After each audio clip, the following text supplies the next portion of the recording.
नीलांचल निवासाय नित्याय परमात्मनि बलभद्र सुभद्राभ्यां जगन्नाथाय ते नमः। बलदेवाय नमः, जगन्नाथाय नमः, सुभद्राय नमः, सुदर्शनाय नमः, गरुडाय नमः, अरुणाय नमः, कल्पवटाय नमः, सत्यनारायण।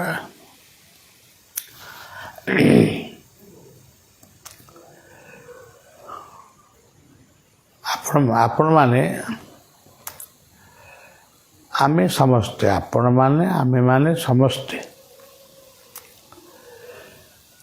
ओडिशा रे केवल नुहे पृथ्वीर विभिन्न देश रे जगन्नाथंकर मंदिर गढ़ी उठी एवं सेठी मूर्ति पूजा मध्य चली। जगन्नाथ मूर्ति पूजा चली। अन्यान्य धर्मावलंबी माने ई पूजा को गोटे मूर्ति पूजा कही ताको एड़े रोचंती बा ताको खामखियाली भाव नौचंती। मुंकार सहित अहम मु अक्षरर संस्कृत शब्द हला अहम। अहम टी किए बा मु किए? मु अहम, अहम ही मु। से किए? से होचंती ब्रह्म,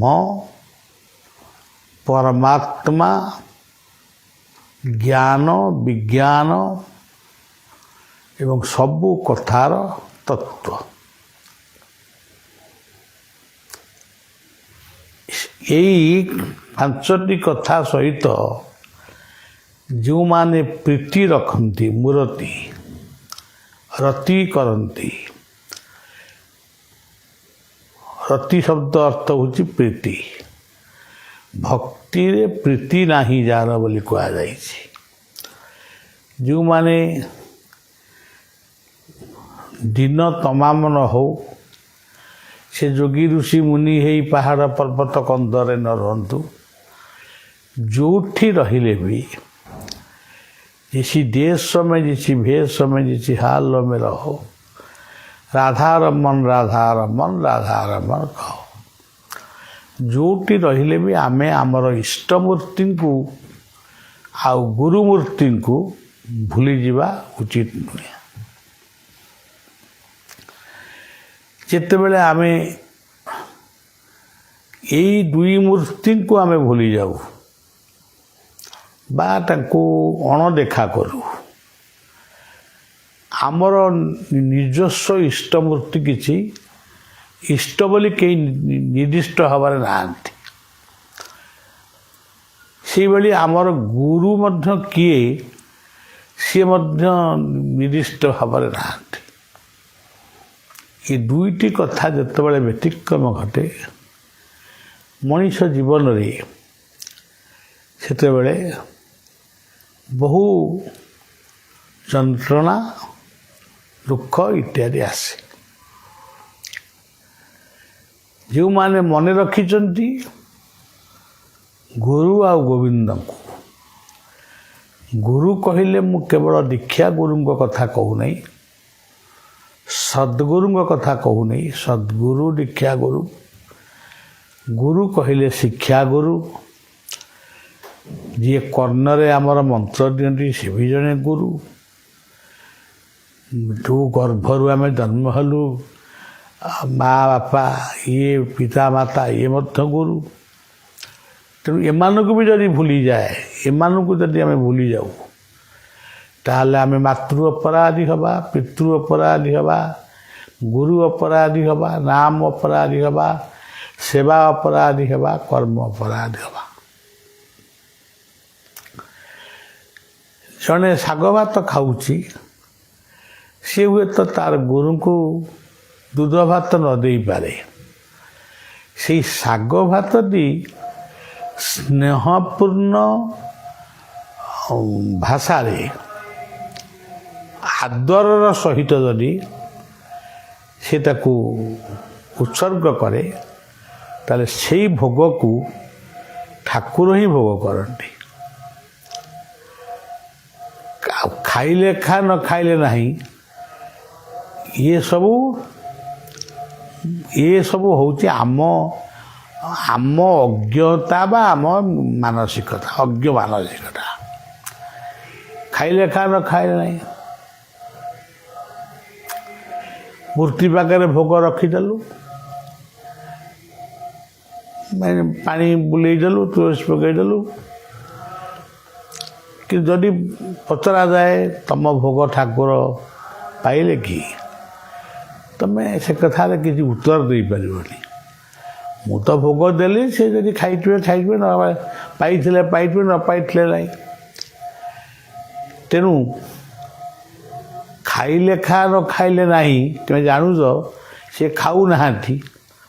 ଯେଉଁ ଭୋଗ ତୁମେ ଅର୍ପଣ କରିଥିଲ ସେ ଭୋଗ ତୁମେ ହିଁ ପୁଣି ଖାଇଲ, କିନ୍ତୁ ତା ପରଦିନ କ'ଣ ଭୋଗ ଦେବାଟା ବନ୍ଦ କରିଦେବ କି? ପୁଣି ଭୋଗ ବି ଦିଆହେବ। ଏଇଭଳି ଭାବରେ ଗୋଟିଏ କଥା ମନକୁ ଆସେ, ସେ ଖାଆନ୍ତି କେଉଁଠି? ଯଦି ଆମେ କହିବା ସିଏ ଖାଆନ୍ତି ନାହିଁ, ସେ ତ ଖାଆନ୍ତି ନାହିଁ, ପୁଣି ତାଙ୍କୁ ଖାଇବାକୁ ଦିଆଯାଉଛି କାହିଁକି? ସିଏ କିନ୍ତୁ ଖାଆନ୍ତି। ବର୍ତ୍ତମାନ ଏଲାହାବାଦ ତ୍ରିବେଣୀରେ ପରାଗ ସଙ୍ଗମରେ ବର୍ତ୍ତମାନ କୁମ୍ଭ ପଡ଼ିଛନ୍ତି। ଆମର ବି ଏଇ କ୍ଷୁଦ୍ର ଆଶ୍ରମର ଗୋଟେ ଟେଣ୍ଟ ବା ଗୋଟେ ପଡ଼ିଥିଲା, ଗୋଟେ ଶିବିର ପଡ଼ିଥିଲା।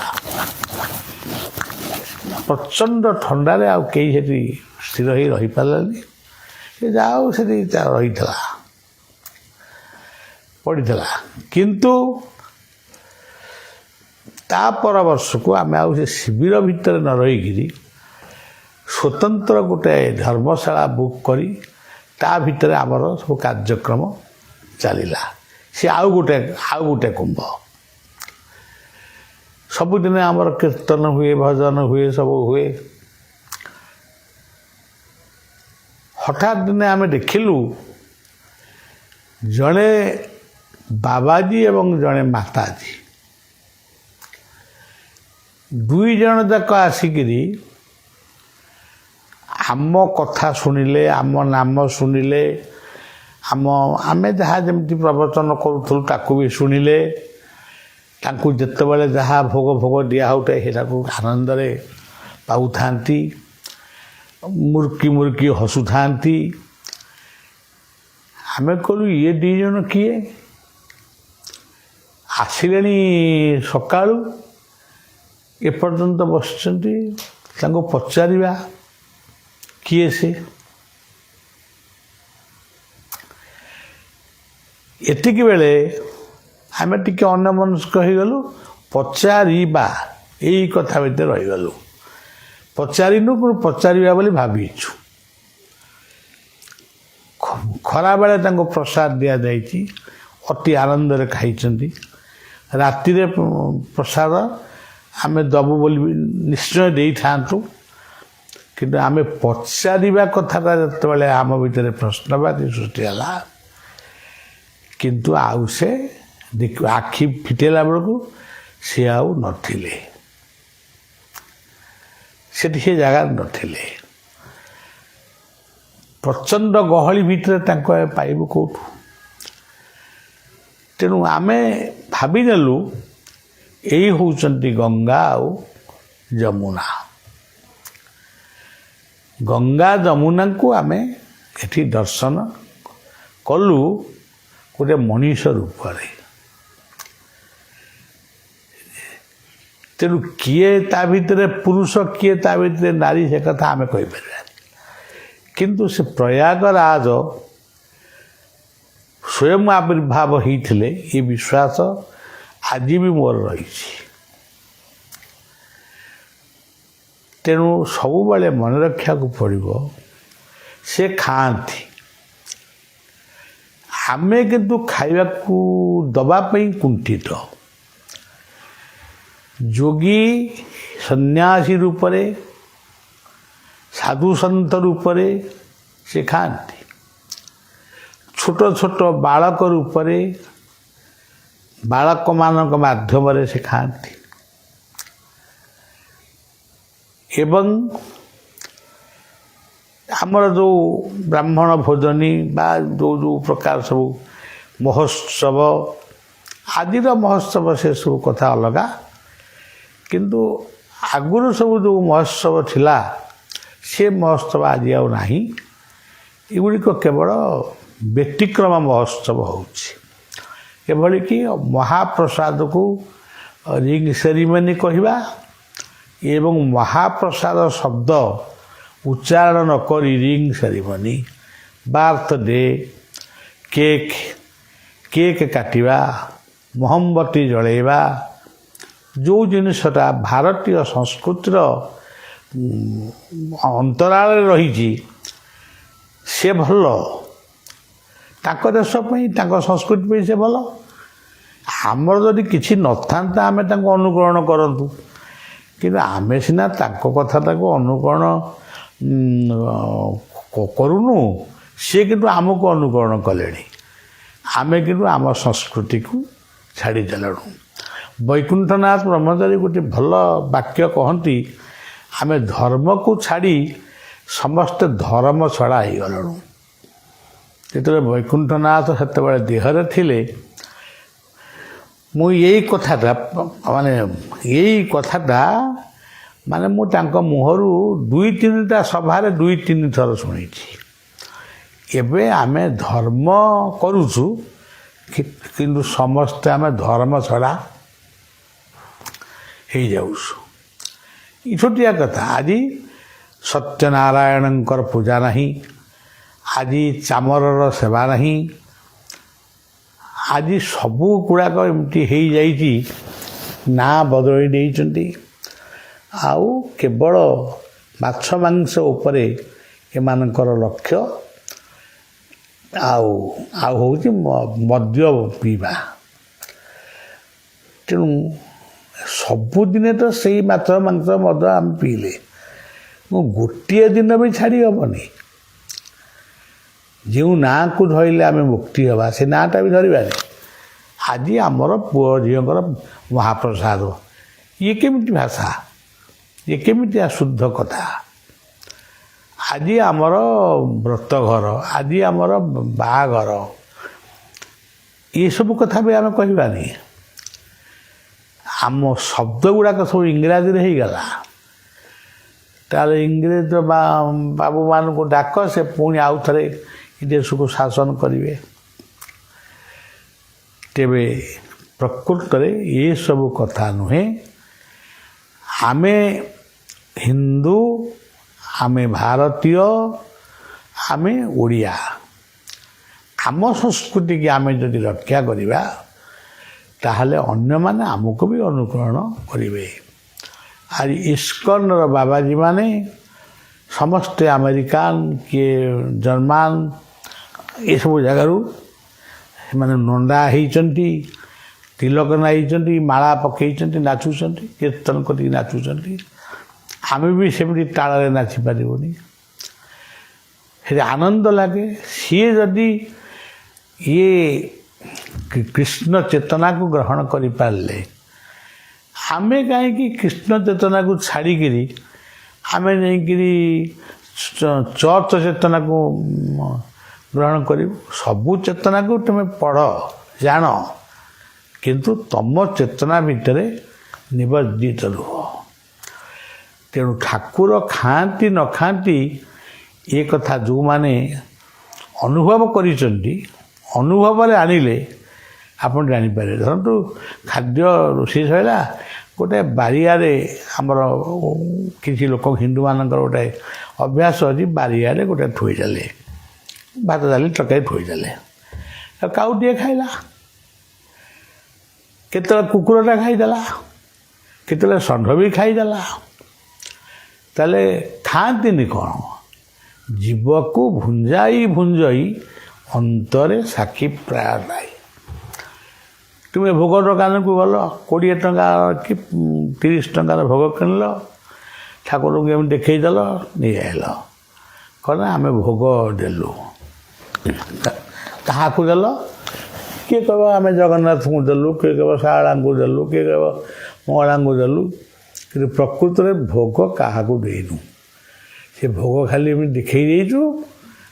କାଳେ ସିଏ ଖାଇଦେବେ କ'ଣ କରିବେ ଭାବିକିରି ଆମେ ତାକୁ ଟାଣି ଆଣିକି ନିଜ ଗର୍ଭ ଭିତରକୁ ନେଇ ଆସିଛୁ। ତେଣୁ ସଜ୍ଜନ, ଆନନ୍ଦ ବଜାରରେ ମହାପ୍ରସାଦ ମିଳେ। ପ୍ରଥମେ ମହାପ୍ରସାଦଟି ଗୋଟିଏ ଗୁଳା ଆକାରରେ ସେମାନେ ଦିଅନ୍ତି ଚାଖିବା ପାଇଁ। ଆନନ୍ଦ ବଜାର 22 ପାବତ୍ସ ପକା, କୈବଲ୍ୟ ହେଉଛି ଚଖା, ହାଣ୍ଡିକ ପଡ଼େ ସୁକା, ମନରଙ୍କା ଛଡ଼ାଇବା। ତେଣୁ ଇଏ ସବୁ ଗୋଟେ କଥା ଆମ ଆନନ୍ଦ ବଜାରରେ ଅଛି। ସେଇ କଥାକୁ ଅନୁକରଣ କରି ଆଶ୍ରମମାନଙ୍କରେ, ଅନେକ ଆଶ୍ରମରେ ସେମାନେ ଯିଏ ଆସିଲା ସେ ପ୍ରସାଦ ଟିକେ ପାଇକିରି ଗଲା। ଅଳପ ବହୁତେ ସନ୍ତୋଷ, ନ ମିଳେ କରେ ଉପବାସ। ଇଏ କଥାକୁ ଲୋକ ବୁଝିବାକୁ ପ୍ରସ୍ତୁତ ନୁହେଁ। ଆମେ ଯାଇଛୁ ଖାଇବୁ, ଯଦି ଖାଇବାକୁ ଦିଆ ସରିଯାଇଛି ବାବୁ କହିଲେ ତାଙ୍କ ମନଟି ଖରାପ। ତେଣୁ ସଜ୍ଜନ, ଆମର ଏଇ ଅନନ୍ତ କ୍ଷେତ୍ର, ଏଠି ଆମେ ଭାଗ୍ୟବାନ। ଆମର ଏଇଟା ହେଉଛି ଶାରଦା ମଣ୍ଡଳ। ଏକ ପକ୍ଷରେ ଶାରଦା, ଅପର ପକ୍ଷରେ ବଳଦେବ, ସିଦ୍ଧ ବଳଦେବଙ୍କ ମଣ୍ଡଳ। ମୁଁ ଜିଲ୍ଲା କଥା କହୁନି। ଇଷ୍ଟ ଭାବରେ ଇଷ୍ଟ ଦେବତା ହେଉଛନ୍ତି ସ୍ୱୟଂ ବଳଦେବ, ଇଷ୍ଟଦେବୀ ହେଉଛନ୍ତି ସ୍ୱୟଂ ଶାରଦା। ଏଇ ମଣ୍ଡଳ ଭିତରେ ଏଠି ପୂଜା ପାଉଛନ୍ତି ଅନନ୍ତ ଲୋକ। ମାନେ ଯାଉଛନ୍ତି କେତୋଟି ସ୍ଥାନ ସେ ବୁଲିବାକୁ ଯାଆନ୍ତି। ଶାରଦାଙ୍କ ପାଖକୁ ଯିବେ, କିନ୍ତୁ ସେଇଠି ବିଲମା ଶାରଦାଙ୍କର ଗୋଟେ ବିଗ୍ରହ ରହିଛି, ସେଠିକି ଯିବେନି। କେହି ଜାଣିନାହାନ୍ତି ଯିବେ କ'ଣ, ତାର ପ୍ରଚାର ବି ନାହିଁ। ଆଉ ଗୋଟେ କିଛି ବର୍ଷ ହେଲା ଗୋରଖନାଥଙ୍କ ପାଖକୁ ଯାଉଛନ୍ତି। ତାପରେ ସେଠୁ ଆସିକିରି ଆଶ୍ରମରେ ପହଞ୍ଚୁଛନ୍ତି। ଠିକ୍ ଗୋଟାଏ ବେଳେ, 12ଟା ଗୋଟାଏ ବେଳେ, ଜଣେ 2 ଜଣ 3 ଜଣ 5 ଜଣଙ୍କୁ ସିନା ଆମେ ପ୍ରସାଦ ଦେଇପାରିବା। ଯଦି ଏକାଥରକେ ଆଜିକାଲି ଗାଡ଼ିର କିଛି ଅଭାବ ନାହିଁ, ଗୋଟେ ଗାଡ଼ି କରି 20 ଜଣ ଆଇଲେ, ତେଣୁ ଆମେ କ'ଣ କରିବୁ? ବାବୁ ଟିକେ ବାଛୁଳି ଦେଇ ଦେଉଛୁ, ମହାପ୍ରସାଦ ଆମର ଯେଉଁ ସଖା ଆନନ୍ଦ ବଜାର ଦିଆଯାଏ, ଆମେ ଟିକେ ଦେବୁ। ନାହିଁ, ଆମେ ପ୍ରସାଦ ପାଇବୁ ଆମେ ଗୋଟାଏ ବେଳେ, ଆଉ କ'ଣ କରାଯିବ? ଏଇଟା ବଡ଼ ମୁସ୍କିଲ କଥା। ସେଥିପାଇଁ ମୁଁ ଅନେକ ଭାବରେ ଚିନ୍ତା କରେ, କ'ଣ କଲେ ଠିକ୍ ହେବ। ଲୋକ ପ୍ରସାଦ ବି ପାଇବେ, ଆମର ଦେବା ପାଇଁ କୁଣ୍ଠା ତ କେବେ ନାହିଁ, ଆମେ ଦେବା ପାଇଁ ମଧ୍ୟ ଉଦାରତା ଆମର ବୃଦ୍ଧି ହେବ। ଏମିତି ଭାବୁ ଭାବୁ ମନ ଭିତରେ ଆସିଲା, ଜୀବକୁ ଭୁଞ୍ଜାଇ ଭୁଞ୍ଜଇ ଅନ୍ତରେ ସାକ୍ଷୀ ପ୍ରାୟ ଥାଏ। ଏ କଥା ଯଦି ସତ୍ୟ, ଜୀବ ଖାଇଲେ, ଜୀବ କହିଲେ ମଣିଷ ବି ଗୋଟେ ଜୀବ, ମଣିଷ ହେଉଛି ଦିବ୍ୟ ଜୀବ। କହିଲି, କେତେ ଜଣକୁ କହିଲି, ମୁଁ ଗୋଟେ କାମ କର, ଭକ୍ତ ହୁଅନ୍ତୁ, ଶିଷ୍ୟ ହୁଅନ୍ତୁ, ବା କୌଣସି ଶାରଦା ଗୋରଖନାଥଙ୍କ ଯାତ୍ରୀ ହୁଅନ୍ତୁ, କାହାକୁ ଫେରେଇବାନି। ସମସ୍ତଙ୍କୁ କହିଦିଅ 20 ଟଙ୍କା ଲେଖା ଦେଇଦେବେ, ସମସ୍ତେ ପ୍ରସାଦ ପାଇକି ଯିବେ। ଯିଏ ନଦେଲା ତାକୁ କାହାକୁ କିଛି କହିବାର ନାହିଁ, ଯିଏ ଦେଲା ଦେଲା, ଦେଲା ନାହିଁ। ଆମ ଘରେ ପଇସା ନାହିଁ, ମୁଁ ସେମିତି ଖାଇବି, ଖାଇବ। କିନ୍ତୁ ଗୋଟେ ଅଙ୍କୁଶ ନ ରହିଲେ ପ୍ରତ୍ୟେକ କଥାଟା ମାନେ ଡିଷ୍ଟର୍ବ ହେଇଯାଉଛି, ଉଦାରତା କମିଯାଉଛି। ଉତ୍ତରପ୍ରଦେଶରେ ଗୋଟେ ଏଇ ଅଙ୍କୁଶ ନ ରହିବାରୁ ଦଳା ଚକଟାରେ କେତେ ଲୋକ ସେ ବାବାଜୀଙ୍କ ପାଦ ଧୋଇ ନେବା ପାଇଁ ମରାମରି ହେଇକି କେତେକ ମରିଗଲେ। ତେଣୁ ଶୃଙ୍ଖଳା ହେଉଛି ପ୍ରକୃତ ଧର୍ମ। ଶୃଙ୍ଖଳା, ସଂଯମତା ଏସବୁ ହେଉଛି ଧର୍ମ। ଏଣିକି ଶିଶୁ ଅନନ୍ତ ଆଶ୍ରମରେ ଏଇ ନିୟମଟାକୁ ଆମେ ଗଢ଼ିବୁ, ଟ୍ରଷ୍ଟ ବୋର୍ଡ଼ରେ ପକାଇକିରି ତାକୁ। ତା ଭିତରେ କିଏ କହିବ ହଁ, କିଏ କହିବ ନା।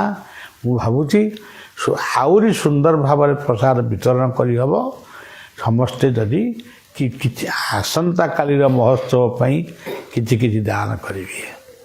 ତେଣୁ ସଜ୍ଜନ, ଗୁରୁ ଗୋବିନ୍ଦେ ଦିଅ ମନ, ଗମିବ ବୈକୁଣ୍ଠ ଭବନ। ଇଏ କଥାଟାକୁ କେବେ ବି ଭୁଲିବେ ନାହିଁ। ଗୁରୁ ଗୋବିନ୍ଦେ ଦିଅ ମନ, ଗମିବ ବୈକୁଣ୍ଠ ଭବନ। ଏଠି କହି ମୋ କଥାକୁ ଆଜି ସାଙ୍ଗ କରୁଛି।